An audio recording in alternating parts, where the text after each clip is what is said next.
My name is Zach Thraves. I'm a writer and a performer, mindfulness practitioner as well. And welcome to my Portal Studio second video for my Mindfulness Imagination Fair. Now I'm going to tell you a story. We're going to have a quick story and then I thought I would give you a little meditation. So here's a story I want to talk to you about. Let me come closer. Here's a story I'd like to say to you about a computer.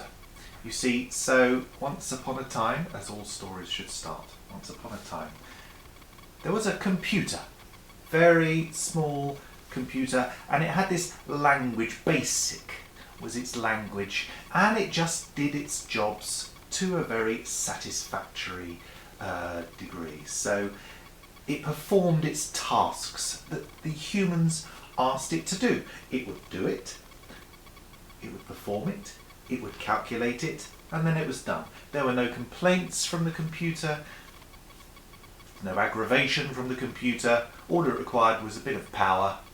Switch it on, and then you switch it off when it's all done. Brilliant! Wonderful computers.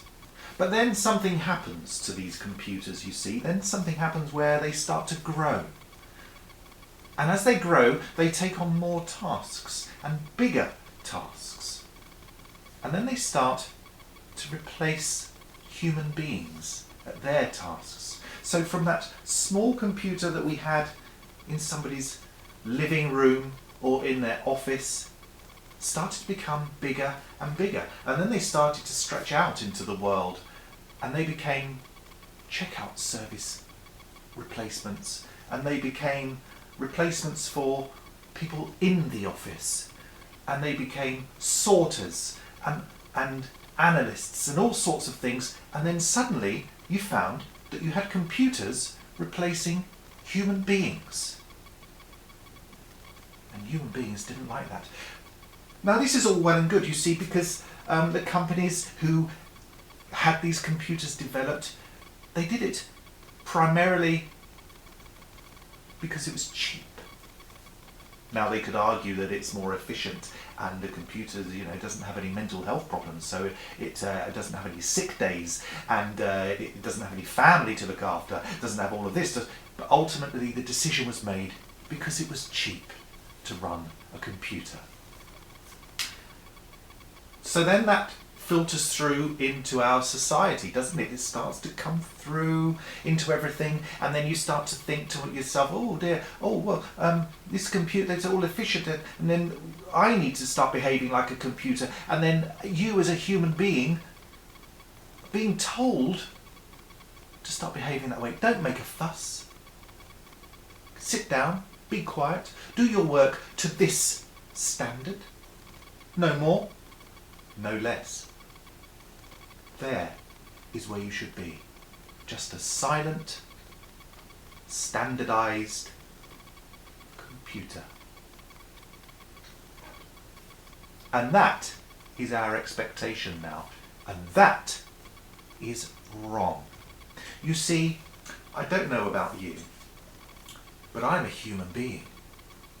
I wake up in the morning and I laugh, I cry, I get cross, I get happy, I run around, I get excited, I get morose, I want to sleep, I want to wake, I want to read, I want to run, I want to scream in the middle of a shopping precinct. I want to eat things that make me happy. I want to be sick sometimes. I sometimes get ill. I sometimes don't want to do anything. I sometimes want to do everything. You see, I'm a human being. So if you find that you're like that too, then I would say to you, congratulations. You have successfully achieved the level where you should be, and that is a human being. You have remained human amongst all this AI. Now, of course, popular science fiction would predict that the AI will eventually take over, and if you believe the Terminator films, like Terminator 2 Judgment Day, I'm not getting paid for that link, then they're going to take over. And we'll be swamped by robots trying to kill off the humans because we are inefficient, and we are, I don't know, emotional. But you know what? That's what makes us unique. So when you're feeling emotional, when you're feeling one moment you could want to cry, the next moment you'd want to laugh, when you're feeling sad or feeling happy or bad or good or whatever it is, you should pat yourself on the back because you are a successful human being who has this wide expanse of emotions that we should share, and also that we should keep to ourselves. You're successful. Remain human, please. And that's a story of a basic computer. Now, we all had those basic computers. I remember in my childhood, I had a ZX Spectrum, very basic, 8-bit, I think it was. Now we have enormous PCs stacking high like an old hi-fi console. Now we have laptops that can do all sorts of things. Now we have phones which are more powerful than any computer at all. And in fact, most of my Spectrum games are now on this phone. But they're not going to take over. And I put that away because I'm human. And sometimes I want to read a book. Now, I'd like to, I hope that was fun. I'd like to now do a little meditation with you. This is all part of my Mindfulness Imagination Fair, where we do something a bit fun. I tell a fun story, or whatever it is, maybe have a fun rant, and then we stop and we do a meditation. So you see, I don't want meditation to be seen as something where you have to find a quiet space. You have to look in. You know, you don't have to chant or have bells ringing in the background or anything like that. You just need to be you. You need to listen to you, and you can do it wherever you like. So I'm doing it here now in my studio with my piano on a chair. You can do it wherever you're sitting. If you're at your home office space, because we're all working from home at the moment, you do it there. You could do it on your sofa. You could go to bed, lie on your bed. You could plug your headphones in, like I've got here. You could listen to your favourite music. You could do whatever you like. But what's important is that you just give yourself some time to focus on you. So here's what I want you to do, if you don't mind. I would like you to find somewhere to sit or lie down, and then I'd like you to close your eyes.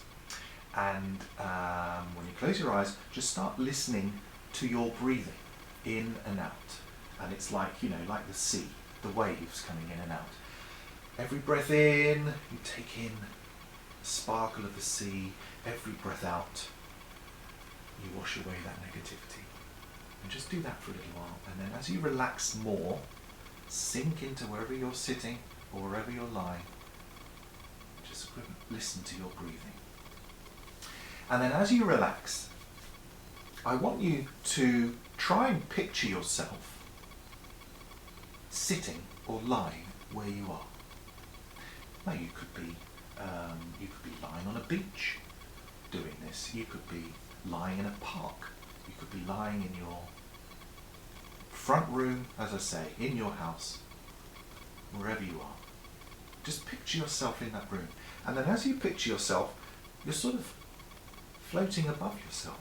And you can see how calm and relaxed you are. And then you start to float up and move away from yourself. And keep moving further away. And it's wonderful, this feeling. You're just floating up and up and up. And if you're in a room and you've got a ceiling above you, you just pass through it. And you keep going up. You keep going up, up, and then you're above the area where you are. You could be above your house. You could be above your beach, and you can see everything else. But you keep floating. Further up you go. And then you start to see the horizon, and you start to see more buildings, or you start to see a wider landscape, more trees. And then you pass through some clouds, and you'll keep going, and you're going up, and it's such a wonderful feeling. Keep flying upwards and upwards, and then you start to see the countries, and you start to see the seas and the oceans, and then then it starts to get darker as you move out of the atmosphere, and then you can see the stars around you, and ahead of you there's the sun, and the sun is warming you, and you can feel it on your skin, just giving you a gentle warmth. And behind you you've got the moon, and the moon, its gravitational pull is just rocking you gently backwards and forwards, just a gentle rock. And you look around you and you see the universe in all its majesty, and you feel within you, I'm part of this. I have this. This is all of me. And you just stay there for a little while. Take a look around. You are comfortable. You can breathe. You feel at home. And when you acknowledge that to yourself, you just acknowledge that you are part of this wonderful universe, you start to drift back to where you were. You pass down, you go through the atmosphere, and you pass through it with ease, and then the sky turns a magical blue, and you keep going, and then you start to drift through the pillowy clouds again until you can see land ahead of you, and you can see where you were. You can see the house, you can see the beach, you can see the hut, whatever it was. You keep going down, and it's getting larger and larger, and as you hit the roof, you just ease through it gently, straight back down to where you were, and then you stop just above yourself, and you see yourself looking relaxed, looking calm, looking content, and then you ease your spirit back into you. And then when you wake up, when you open your eyes, you will feel the energy of the universe. You will feel the positivity, and you will feel that anything you want to do can be achieved. You have that power, you have that energy. It's kindness and it's love. And take that forward through your day. And when you're ready, you open your eyes. And there you are. So, thank you. I hope that has helped. I hope it was fun. And if you would like to follow me, please do. I'm at Twitter. I'm on Instagram. I do lots of things. I've got lots of silly videos as well, which I'm very happy to share with everybody out there. This is my Mindfulness Imagination Fair, which when we are out of this strange, surreal situation that we're in globally, I'll be taking this out to venues, and we'll be doing it in person, and I'd love to see you there. Okay, in the meantime, stay safe, stay well, and be kind to each other.